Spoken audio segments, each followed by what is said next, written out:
नमस्कार दर्शक बंधु आज हूँ डिसेम्बर 7 तारिख रविवार। आज दिन जाकर केतक मुख्य खबर उपर आसतु नजर पकेबा। वीडियो शेष पर्यंत देखु मात्र किसी समय मध्य जानीपारे आज दिन जाकर संपूर्ण खबर। ता पूर्व चैनल नुआ थिले चैनल को सब्सक्राइब करी पाखरे आसुथिबा बेल आइकन को ऑन रखु। एमिति लेटेस्ट न्यूज सर्वप्रथमे देखिबा। महिला सशक्तिकरण को आहरी मजबूत करने राज्य सरकार मो बैंक खाता नामक एक नूतन एवं गुरुत्वपूर्ण योजना आरंभ करिसेंती।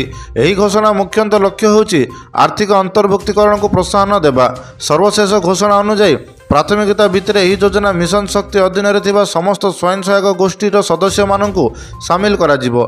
एही योजनार सर्वश्रेष्ठ वैशिष्ट्य होची बैंक खाता खोलिबा सहित महिला मानू डिजिटल आर्थिक साक्षरता को प्रदान करा जिवो। सेमानकु डिजिटल ट्रांजैक्शन और ऑनलाइन सेवा व्यवहार करने को तामिल दिया जिवो। विभिन्न सरकारी योजना आर्थिक सहायता एवं ऋण राशि सीधासलख यही बैंक खाता माध्यम प्रदान करा जिवो। एहा द्वारा आर्थिक कारोबार स्वच्छता आसिबो एवं मध्यस्थी हस्तक्षेप हेबो नाही। प्रशासन खूब यही योजनार कार्यकारिता प्रणाली संबंध में विस्तृत निर्देशनावली जारी करिबार संभावना रही। परवर्ती खबर वर्तमान बंगोपसागर में सृष्टि होता घूर्णिझड़ मांडासर प्रभाव ओडिशार उपकूलवर्ती अंचल में पड़ार आशंका रही। भारतीय पाणीपाग विभाग पक्षर यह घूर्णिझड़ पर सतर्कता जारी करा जायछि। मुख्यतः झड़ सीधा सड़क प्रभाव नथिले मध्य एहार प्रभाव में राज्यर दक्षिण और उपकूलवर्ती जिलागुड़िक डिसेम्बर 8 और 9 तारिख में प्रबल अति प्रबल वर्षा होवार संभावना रही। द्वारा किछि निम्न अंचल में जलबंदी परिस्थिति सृष्टि हो पारे। उपकूलवर्ती अंचल में घंटा प्रति 40 ରୁ 50 किलोमीटर बेगर पवन बहीपे। समुद्र अशांत रहा संभावना थिबारु मत्स्यजीवी मान समुद्र कूल को जावाई कड़ाकड़ी भाव बारण करा जायछि। समस्त जिलापाल को परिस्थिति उपर तीक्ष्ण नजर रखा एवं जरूरीकालीन परिस्थितिर मुकाबला प्रस्तुत रहा निर्देश दी जायछि।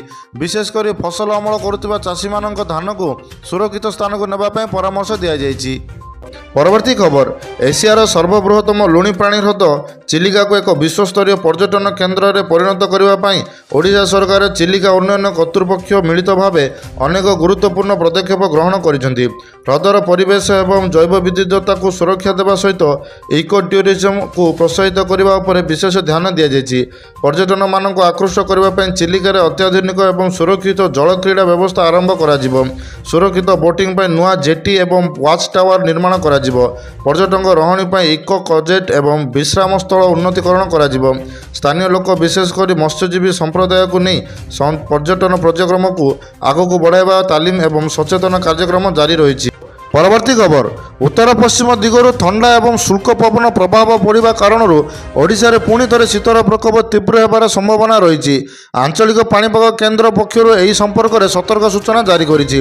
पाणीपाग विभाग अनुसार आगामी 48 घंटा मध्य राज्यर विशेषकर अभ्यंतरण ओडिशा अनेक स्थान में सर्वनिम्न तापमात्रा 2 ରୁ 3 डिग्री सेल्सियस पर्यंत ह्रास पाइबार संभावना रही। कंधमाल कोरापुट सुंदरगढ़ और कलाहांडी भली जिलागुड़िक शीतर प्रभाव अधिक रहिबो एवं यही जिलागुड़िक हलदिया वार्निंग जारी करा जायछि। आज दारिंगबाड़ी सर्वनिम्न तापमात्रा 6 डिग्री सेल्सियस रेकर्ड करा जायछि, जार शीतलतम स्थान भाव रही।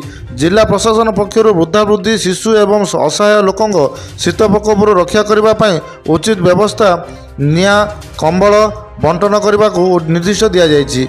परवर्ती खबर ओडिशा सरकार राज्य में चली समस्त भित्तिभूमि प्रकल्प जेपरिकी रास्ता पोल एवं अन्यान्य निर्माण कार्यर कार्यकारिता को स्वच्छ एवं समचारित करने एक अत्याधुनिक डिजिटल मीटरिंग व्यवस्था आरंभ करिसेंती।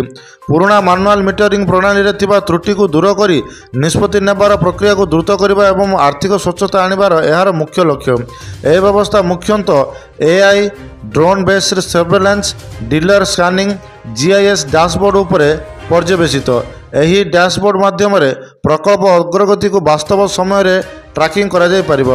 यह केवल भौतिक अग्रगति नुहे बरं प्रकल्प खर्च होउथिबा अर्थर हिसाब उपर मध्य नजर रखे। कौन प्रकल्प रे विलंब किंबा अव्ययतक्रम हेबार आशंका थिले एआई स्वयंचालित भाव में सतर्कता सूचना जारी करिथाए। यह व्यवस्था को प्रथमे वर्क डिपार्टमेंट आरंभ करा जायतिला एवं पर यहाको अन्य विभाग रे संप्राण करने को योजना करा जायछि। यह द्वारा जनसाधारणकर टंकार सठिक विनियोग निश्चित करा जाय परिबो। পরবর্তী খবর ওড়িশার পর্যটন ক্ষেত্র ପାଇଁ আজ এক বড় খবর আসিছি। কোরাপুট জেলার জয়পুর বিমানবন্দরକୁ আন্তর্জাতিক উড়াণ ପାଇଁ স্বীকৃতি মিଳିଛି। ଏହାଦ୍ୱାରା ଆଭ୍ୟନ୍ତରୀଣ ଓଡ଼ିଶାରେ ପର୍ଯ୍ୟଟନ ବୃଦ୍ଧି ପାଇବ। ବିଶେଷ କରି କୋରାପୁଟ, ମାଲକାନଗିରି ଏବଂ ରାୟଗଡ଼ା ଅଞ୍ଚଳରେ ଆର୍ଥିକ ବିକାଶରେ ସହାୟତା ହେବ। ଏହି ନିଷ୍ପତ୍ତି ଓଡ଼ିଶାକୁ ଦେଶର ଅନ୍ୟାନ୍ୟ ପ୍ରମୁଖ ସହର ସହିତ ସିଧାସଳଖ ଭାବରେ ଯୋଡ଼ିବ।